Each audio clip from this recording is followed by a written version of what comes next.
সংগঠিত সকল আন্দোলন ও সংগ্রামে অংশ নেয়া জাতির সাহসী সন্তানদের প্রতি আমাদের শ্রদ্ধা নিবেদন করছি। বিশেষ করে শাপলা ও ২৪-এর গণ অভ্যুত্থানের সকল আহত নিহত বীরদের প্রতি আমাদের আন্তরিক শ্রদ্ধা ও ভালোবাসা অর্পণ করছি। ইসলামী আন্দোলন বাংলাদেশ ১৯৮৭ সালে দেশের সর্বধারার শীর্ষ উলামায়ে কেরাম, বুদ্ধিজীবী, শিক্ষাবিদ ও রাজনৈতিক নেতৃবৃন্দর সমন্বয়ে গঠিত একটি প্ল্যাটফর্ম। প্রতিষ্ঠার পর থেকে সকল রাজনৈতিক আন্দোলনে আমরা ছিলাম সম্মুখ সারির দল। দেশ, জাতি ও মানবতার স্বার্থে আমাদের সরব পথচারণায় মুখর ছিল রাজপথ। সর্বশেষ জুলাই গণ অভ্যুত্থানে একমাত্র রাজনৈতিক দল হিসাবে ইসলামী আন্দোলন বাংলাদেশ স্বনামে প্রকাশ্যে রাজপথে লড়াই করেছে। প্রতিষ্ঠাকালে আমাদের দলের নাম ছিল ইসলামী শাসনতন্ত্র আন্দোলন, কারণ সেই ১৯৮৭ সালেই আমাদের অনুধাবনে এটা ছিল যে সংবিধানে দেশ চলছে তা এই দেশের ইতিহাস, ঐতিহ্য ও বোধবিশ্বাসের সাথে সামঞ্জস্যপূর্ণ না। আজকের বাংলাদেশে সবাই একমত যে সংবিধানই প্রধানতম সমস্যা। জুলাই গণ অভ্যুত্থানের মধ্য দিয়ে আমরা সংবিধান সংস্কার সহ রাষ্ট্রের সামগ্রিক সংস্কার করার একটি সুযোগ পেয়েছি। সেই সুযোগে বাস্তবে পরিণত করার জন্য আগামী ১২ তারিখের নির্বাচন তাৎপর্যপূর্ণ। আপনার একটি ভোট মহান স্বাধীনতা ও ২৪ জুলাই এর প্রত্যাশাকে বাস্তবায়িত করতে সহায়তা করবে ইনশাআল্লাহ। প্রিয় দেশবাসী, স্বাধীনতার পরে ৫৪টি বছর অতিক্রান্ত হয়েছে। এক সাগর রক্ত উৎসর্গ করার পরেও আমরা কাঙ্ক্ষিত সাম্য, মানবিক মর্যাদা ও সামাজিক ন্যায় বিচার পাই নাই। আর্থিক সমৃদ্ধি আসে নাই, নিরাপত্তা নিশ্চিত হয় নাই, বরং দারিদ্রতা, সন্ত্রাস, রাজনৈতিক হানাহানি, অবিচার, সীমাহীন বৈষম্য, বেকারত্ব আমাদের দেশকে কুরে কুরে খেয়েছে। অতীতে যারাই দেশ পরিচালনা করেছে তাদের কেউই এই দায় এড়াতে পারবে না। এখানে ভোটার হিসাবে আমার আপনার দায়ও রয়েছে। ভুল নীতি ও নেতাকে ভোট দেওয়ার মাধ্যমে এর দায় আমাদের উপরেও বর্তায়। প্রিয় দেশবাসী, ভাই ও বোনেরা, আমাদের সমস্যা ছিল দুইটা। এক, রাষ্ট্র পরিচালনার নীতি হিসাবে ভুল নীতি গ্রহণ করা, এবং দুই, ভুল নেতা বাছাই করা। ভুল নীতির কারণে অনেক ভালো নেতাও দেশকে কাঙ্ক্ষিত মানে নিয়ে যেতে পারে নাই। আসন্ন 13বার জাতীয় সংসদ নির্বাচনে ইসলামী আন্দোলন বাংলাদেশ এই ভূখণ্ডের মানুষের হাজার বছরের চর্চিত বিশ্বাস ও জীবনাচারের নীতি ইসলামকে রাষ্ট্র পরিচালনার নীতি হিসাবে উপস্থাপন করেছে।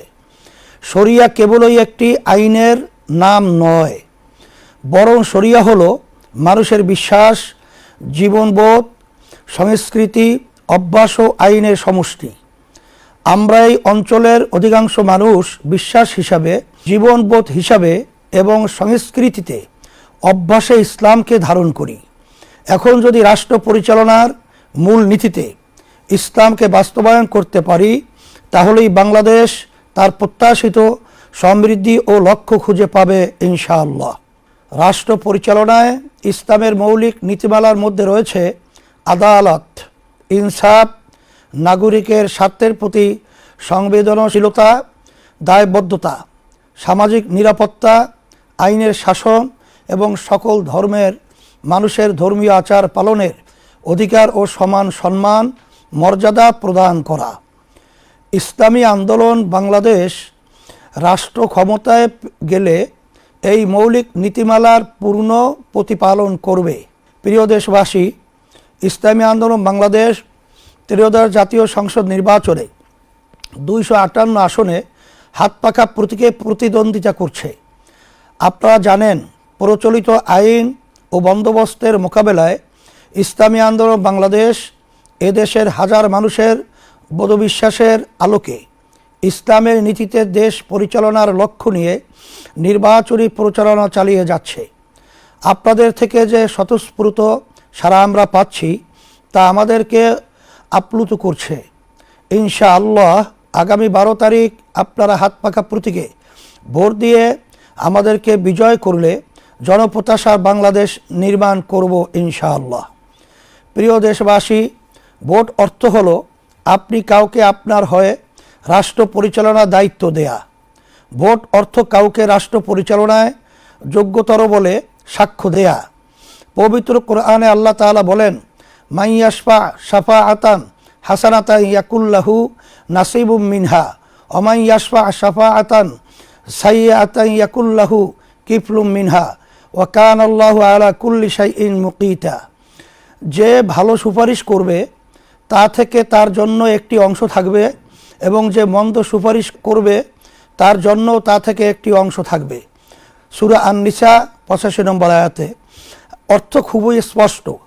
আপনি যদি ভোটের মাধ্যমে কোনো ভালো নীতি ও ব্যক্তির জন্য সুপারিশ করেন, তাহলে সেই ভালো নীতি ও ব্যক্তির কৃত ভালো কাজের নেকি আপনি পাবেন। আর যদি আপনি কোনো খারাপ নীতি ও ব্যক্তির জন্য সুপারিশ করেন, তাহলে সেই খারাপ নীতি ও ব্যক্তির করা অপরাধের পাপের ভাগ আপনার আমল নামাতেও যুক্ত হবে। কোনো দুর্নীতি, সন্ত্রাস ও টাকা পাচার না করেও কেবল ভুল জায়গায় ভোট দেওয়ার কারণে আপনার আমল নামায় দুর্নীতি ও সন্ত্রাসের পাপ যুক্ত হতে পারে। তাই ভোট প্রদান কেবল ইহকালীন বিষয় নয়, বরং একই সাথে একটি পরকালীন বিষয়ও বটে। তাই ভোট প্রদানে সতর্ক থাকতে হবে। প্রিয় দেশবাসী, ইসলামী আন্দোলন বাংলাদেশের ইশতেহার জাতির সাথে একটি প্রতিজ্ঞা। আল্লাহর রহমতে এবং আপনাদের সমর্থনে রাষ্ট্র ক্ষমতায় অধিষ্ঠিত হলে এই ইশতেহারের প্রতিটি ধারা বাস্তবায়নে ইসলামী আন্দোলন বাংলাদেশ দৃঢ় প্রতিজ্ঞ থাকবে ইনশাআল্লাহ।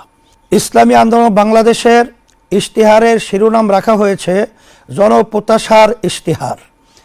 ইশতেহারকে আমরা 3টি অধ্যায়ে উপস্থাপন করছি। রাষ্ট্র গঠনে আমাদের নীতিগত অবস্থান, রাষ্ট্র সংস্কারে আমাদের পরিকল্পনা, খাতভিত্তিক উন্নয়ন পরিকল্পনা এবং মৌলিক ইশতেহার। শিরোনামে 30টি বিষয় তুলে ধরা হয়েছে। প্রিয় দেশবাসী, রাষ্ট্র গঠনে আমরা নীতিগত 8 দফা ঘোষণা করেছি। রাষ্ট্র পরিচালনার সকল ক্ষেত্রে ইসলামের মৌলিক নীতিমালার পরিপালন, ইসলাম প্রচলিত অর্থে ধর্ম বলতে যা বোঝায় তার চেয়েও বিস্তৃত একটি ধারণা। বিশ্বাসের সমষ্টি ও ইবাদতের সাথে ইসলাম জীবন পরিচালনার সকল ক্ষেত্রে সুনির্দিষ্ট নীতিমালা ও নির্দেশনা দেয়। বিশেষ করে মানুষের সবচেয়ে বড় যৌথ প্রকল্প রাষ্ট্র ও শাসন সংক্রান্ত বিষয়ে ইসলামের নির্ধারিত, বিস্তৃত এবং বহু শতাব্দী চর্চিত রীতি নীতি ও বিধিমালা রয়েছে, যার আলোকে 1300 বছর মানব সভ্যতা শান্তি ও সমৃদ্ধির সাথে পরিচালিত হয়েছে। ক্ষমতার চর্চা ও হস্তান্তরে গণতান্ত্রিক পদ্ধতির অনুসরণ একটি ন্যায়ভিত্তিক, নিরাপদ, সুশাসিত ও সাম্যভিত্তিক বাংলাদেশ গড়ে তোলা হবে। শাসন ও রাষ্ট্র সংক্রান্ত ইসলামের ধারণায় ক্ষমতার চর্চা হয় না, বরং দায়িত্ব পালন এর মনোভাব প্রাধান্য বিস্তার করে। নাগরিকের সাথে শাসকের সম্পর্ক ক্ষমতার সম্পর্ক নয়, বরং দায়িত্বের সম্পর্ক বিরাজ করে। এই নীতিবোধ থেকে রাষ্ট্র পরিচালনা করা হবে এবং দায়িত্ব হস্তান্তরে আগ্রহী দৃষ্টিভঙ্গি পালন করা হবে। সকল ধর্ম ও ক্ষুদ্র নৃগোষ্ঠীর অধিকার সম্মান রক্ষায় প্রতিশ্রুতি ইসলামী আন্দোলন বাংলাদেশ দেশ, ধর্ম বা জাতি বিবেচনায় কাউকে সংখ্যালঘু বা সংখ্যাগুরু বিবেচনা করবে না। সকলের ধর্মীয় বিশ্বাস রক্ষা ও পালনের নিরাপদ ও উৎসব মুখর পরিবেশ নিশ্চিত করতে আমরা প্রতিজ্ঞাবদ্ধ। ক্ষুদ্র নৃগোষ্ঠীর ভাষা ও সংস্কৃতির প্রতি এক ধরনের হুমকি থাকায় তা রক্ষায় বিশেষ কর্মপরিকল্পনা নেওয়া হবে। পারস্পরিক সম্মান ও সহযোগিতামূলক বৈদেশিক সম্পর্ক ইসলাম প্রতিবেশীর সাথে আস্থার ও কল্যাণকামিতার সম্পর্ক গড়ার নির্দেশ দেয়। প্রতিবেশীর প্রতি শত্রুতামূলক আচরণ থেকে নিষেধ করে। ফলে ইসলামী আন্দোলন বাংলাদেশ ঘোষণা করছে যে বাংলাদেশ তার সকল প্রতিবেশী ও বিশ্বের অপরাপর রাষ্ট্রের সাথে পারস্পরিক সম্মান ও সহযোগিতার সম্পর্ক গড়ে তুলবে। মুসলিম উম্মাহের সমৃদ্ধি ও নিরাপত্তা নিশ্চিত করতে প্রয়োজনীয় পদক্ষেপ নেওয়া হবে। রাষ্ট্র পরিচালনায় সুশাসন, স্বচ্ছতা ও জবাবদিহিতা প্রতিষ্ঠা করা হবে। দক্ষ নিরপেক্ষ প্রশাসন গড়ে তোলা হবে এবং রাষ্ট্রীয় প্রতিষ্ঠানসমূহকে পেশাদারিত্ব, নৈতিকতা ও দায়িত্বশীলতার সঙ্গে কাজ করতে অনুপ্রাণিত করা হবে। সংবিধানে নির্ধারিত ন্যায়পাল প্রতিষ্ঠান অবিলম্বে কার্যকর করা হবে এবং তাকে প্রকৃত অর্থে স্বাধীন ও ক্ষমতাবান করা হবে। সংসদ সদস্য ও জনপ্রতিনিধিদের সম্পদের হিসাব দায়িত্ব গ্রহণের শুরুতেই এবং পরবর্তী সময়ে নিয়মিতভাবে প্রকাশ করা হবে। ক্ষেত্র বিশেষে জাতীয় রাজস্ব বোর্ড ও দুদক এর সঠিকতা যাচাই করবে। বৈষম্য বিরোধিতা ও ন্যায্যতা, রাষ্ট্রচিন্তা, আইন প্রণয়ন ও নীতি নির্ধারণের প্রতিটি স্তরে পিছিয়ে পড়া ও বঞ্চিত জনগোষ্ঠীর বাস্তব অভিজ্ঞতা ও প্রয়োজন প্রতিফলিত করা হবে। বৈষম্যকে একটি কাঠামোগত সমস্যা হিসাবে চিহ্নিত করে তার আইনগত, প্রাতিষ্ঠানিক ও সামাজিক প্রতিকার নিশ্চিত করা হবে। একটি কার্যকর বৈষম্য বিরোধী আইন প্রণয়ন ও বাস্তবায়ন করা হবে। জাতীয় মানবাধিকার কমিশনকে স্বাধীন, সক্ষম ও জবাবদিহিমূলক প্রতিষ্ঠান হিসাবে গড়ে তোলা হবে। তৃতীয় লিঙ্গ, হিজড়া জনগোষ্ঠীর রাজনৈতিক অংশগ্রহণ সহ সকল ক্ষেত্রে বৈষম্যহীন অভিগম্যতা নিশ্চিত করা হবে। শরিয়া মোতাবেক নারীদের সম্পত্তির উত্তরাধিকার নিশ্চিত করতে আইনগত ও সামাজিক বাস্তবায়ন জোরদার করা হবে। দুর্নীতির মূলোৎপাটন, বাংলাদেশের প্রধান সমস্যা হল দুর্নীতি। ইসলামী আন্দোলন নৈতিক, আইনি ও প্রাতিষ্ঠানিক বহুমাত্রিক কৌশলে ও কর্মপন্থায় দুর্নীতিকে ক্রমান্বয়ে শূন্যের কোঠায় নামিয়ে আনবে ইনশাআল্লাহ। রাজনৈতিক ও প্রাতিষ্ঠানিক দুর্নীতি প্রতিরোধ করা হবে। আর্থিক খাতে স্বচ্ছতা জোরদার করা হবে এবং বাজার ও সেবা খাতে সিন্ডিকেট নিয়ন্ত্রণ করা হবে। রাজনৈতিক নেতৃত্ব ও প্রভাবশালী ব্যক্তিদের দুর্নীতির ক্ষেত্রে দৃষ্টান্তমূলক ও প্রকাশ্য শাস্তি নিশ্চিত করা হবে, যাতে আইনের ঊর্ধ্বে কেউ না থাকে। নারীর মর্যাদা অধিকার প্রতিষ্ঠা, ইসলামী আন্দোলন বাংলাদেশ নারীর প্রতি দায়বোধ করে এবং নারীর বিদ্যমান পরিস্থিতি যে সমস্যাজনক তাও স্বীকার করে। সেজন্য নারীর মর্যাদা ও অধিকার প্রতিষ্ঠায় এই ভূমির হাজারো বছরের বোধবিশ্বাস ও ঐতিহ্যের আলোকে করণীয় সকল পদক্ষেপ গ্রহণ করবে। আমরা দৃঢ়তার সাথে বলতে চাই যে নারীর কর্মসংস্থান, অধিকার, মর্যাদা ও স্বাধীনতার জন্য ইসলামী সবচেয়ে কার্যকর নীতি। আমাদের ইশতিহারের পরতে পরতে তার প্রতিফলন দেখা যাবে ইনশাআল্লাহ। প্রিয় দেশবাসী, ভাই ও বোনেরা, রাষ্ট্র গঠনে ইসলামী আন্দোলন বাংলাদেশ 6 দফা ঘোষণা করছে। 1. মহান মুক্তিযুদ্ধ ও জুলাই গণ অভ্যুত্থানের প্রতি দায়বদ্ধতা। মহান মুক্তিযুদ্ধ ও জুলাই গণ অভ্যুত্থানের প্রত্যাশা পুরো মাত্রায় বাস্তবায়ন করা হবে। 2. পিআর পদ্ধতিতে জাতীয় নির্বাচন। বাংলাদেশের বিদ্যমান রাজনৈতিক সংস্কৃতি সুস্থ করতে এবং রাজনৈতিক অস্থিরতা দূর করতে ইসলামী আন্দোলন বাংলাদেশ মনে করে পিআর পদ্ধতি একটি কার্যকর সমাধান। সেজন্য আমরা ক্ষমতায় গেলে পিআর পদ্ধতি প্রবর্তন করব। 3. ক্ষমতার ভারসাম্য নিশ্চিত করা। বিগত 17 বছরের জুলুমশাহী দেশের বিদ্যমান সংবিধান মেনেই স্বৈরাচারী হয়ে উঠেছিল। আমাদের সংবিধানে এবং রাজনৈতিক সংস্কৃতিতে সেই সুযোগ করে দেওয়া আছে। রাষ্ট্র ও রাজনীতিতে ক্ষমতার ভারসাম্য নষ্ট করে একক ব্যক্তিকে অতিমাত্রায় ক্ষমতায়িত করা আছে। আমরা ক্ষমতার ভারসাম্য নিশ্চিত করব। 4. সেবাভিত্তিক, দক্ষ ও সৎ জনপ্রশাসন গড়ে তোলা। বাংলাদেশ ঔপনিবেশিক শাসন থেকে দুইবার স্বাধীনতা অর্জন করেছে, কিন্তু তিক্ত বাস্তবতা হলো আমাদের জনপ্রশাসন এখনও ব্রিটিশ আইন, আচার, প্রথা ও রীতিনীতিতে পরিচালিত হয়। আমরা এর আমূল পরিবর্তন আনব। জনসেবামুখী, দক্ষতা ও জবাবদিহিতামূলক জনপ্রশাসন গড়ে তুলব। সরকারি ব্যয়ের অগ্রাধিকার নির্ধারণ ও ব্যয়ের দক্ষতা ও উৎকর্ষতা বৃদ্ধির লক্ষ্যে পাবলিক এক্সপেন্ডিচার রিভিউ কমিশন গঠন করা হবে। 5. রাজস্ব পরিধির সম্প্রসারণ।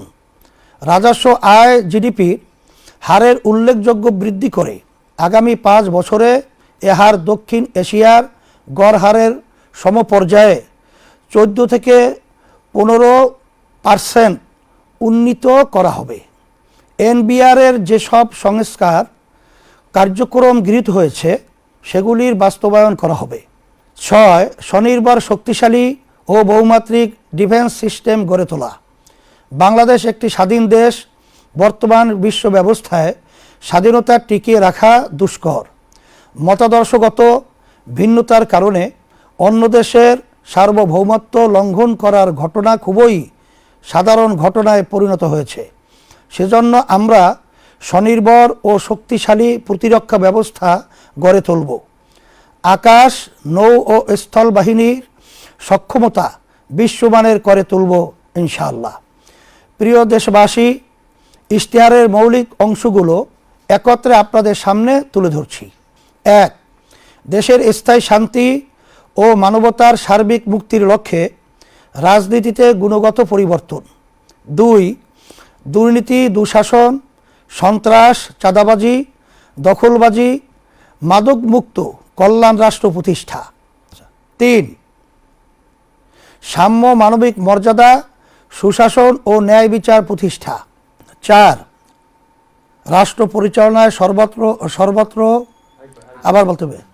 রাষ্ট্র পরিচালনায় সর্বত্র শরিয়ার প্রাধান্য।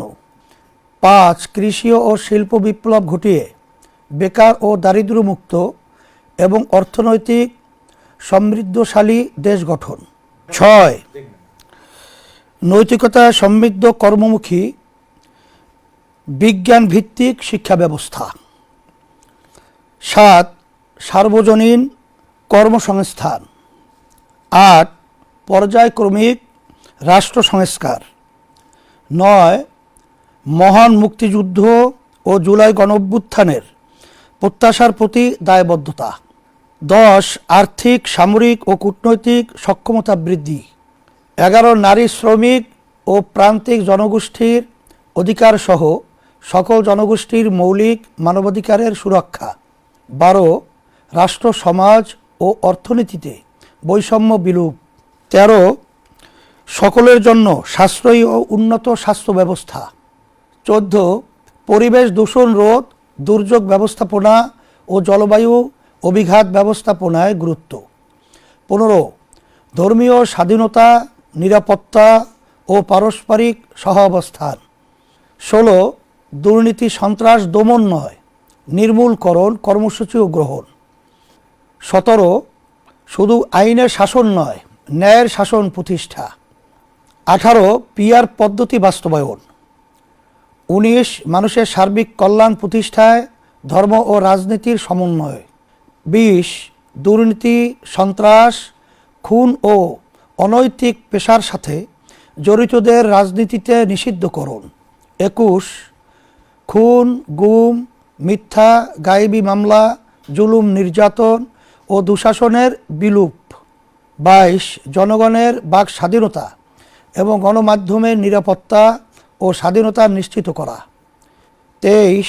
নারীদের শুধু সম অধিকার নয়, অগ্রাধিকার প্রতিষ্ঠা করা।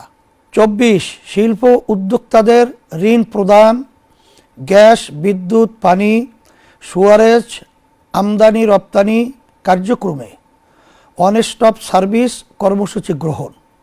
25. সকল শিক্ষা প্রতিষ্ঠানকে জাতীয়করণ।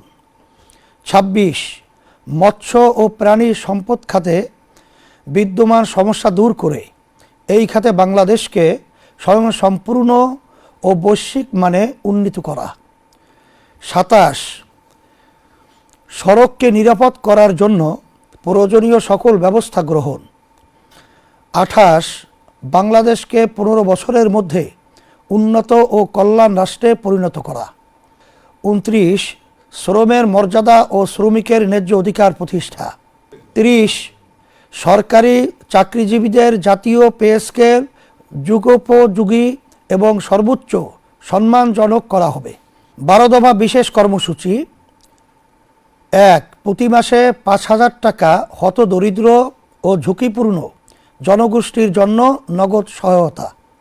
2 প্রাথমিক স্তরের সকল শিক্ষার্থীর জন্য প্রতিদিন একবেলা করে পুষ্টিকর খাবার। 3 18 থেকে 24 বছরের যুবদের জন্য সুদমুক্ত জামানতবিহীন এককালীন ঋণের ব্যবস্থা করা। 4 সার্বজনীন স্বাস্থ্য সুরক্ষা কর্মসূচি বা স্বাস্থ্য কার্ড, ভর্তুকি মূল্যে কৃষি উপকরণ দেয়া ও বিভিন্ন সেবা সহজে পৌঁছাতে কৃষিকার্ড চালু করা। 5 ন্যাশনাল জব পোর্টাল, যেখানে সব পেশার চাকরি প্রার্থীদের জন্য দেশে ও বিদেশে চাকরি খোঁজা, পরামর্শ প্রদান ও প্রশিক্ষণ গ্রহণের সুবিধা থাকবে। 6 কর্মজীবী মায়েদের জন্য প্রয়োজনীয় সংখ্যক দিবযত্ন কেন্দ্র গড়ে তোলা।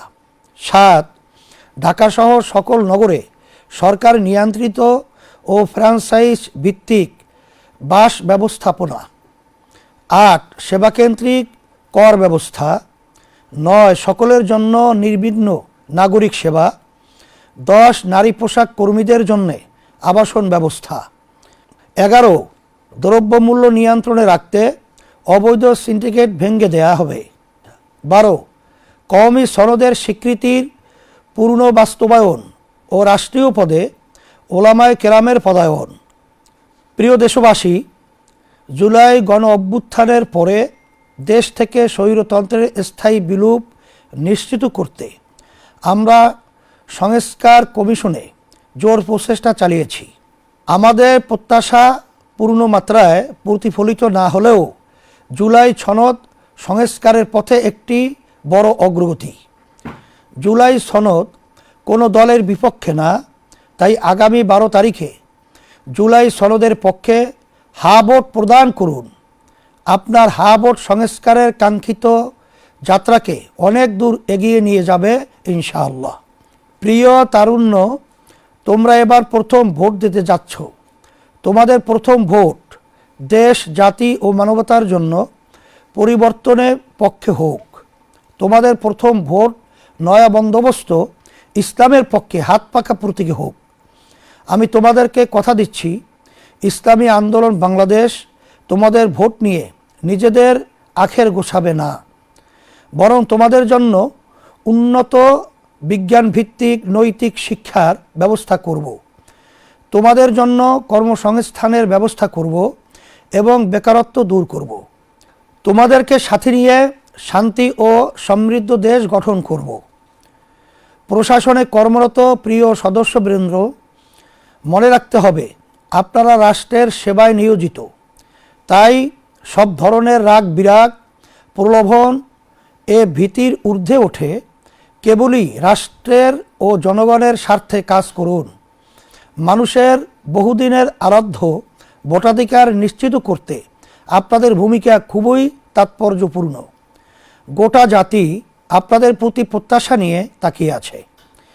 প্রিয় দেশবাসী, আমি আবারও আপনাদের প্রতি আহ্বান করছি যে 12 ফেব্রুয়ারি 2026 ইংরেজি তারিখে দলে দলে ভোট কেন্দ্রে আসুন।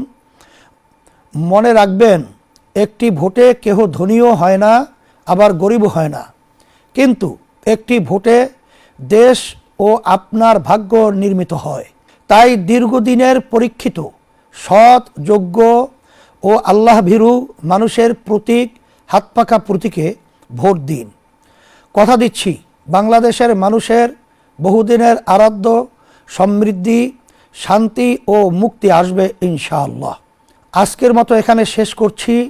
আবারও দেখা হবে, কথা হবে। আসসালামু আলাইকুম ওয়া রাহমাতুল্লাহি ওয়া বারাকাতুহু। প্রবাসীদের জন্য নির্মাণ হচ্ছে দেশের প্রথম স্মার্ট সিটি, যেখানে থাকছে স্কুল, মসজিদ, হাসপাতাল, সুইমিং পুল, হেলিপ্যাড, পাঠাগার, জিম, সুপারমার্কেট, শিশু পার্ক সহ সকল নাগরিক সুবিধা। মাত্র 30 লাখ টাকা বিনিয়োগে মিলছে আকর্ষণীয় ফ্ল্যাট। প্লাটিনাম ইনভেস্টরদের জন্য ঢাকা বিমানবন্দরে ভিআইপি প্রোটোকল সুবিধা। বিস্তারিত জানতে যোগাযোগ করুন স্ক্রিনে দেয়া হোয়াটসঅ্যাপ অথবা ইমো নাম্বারে।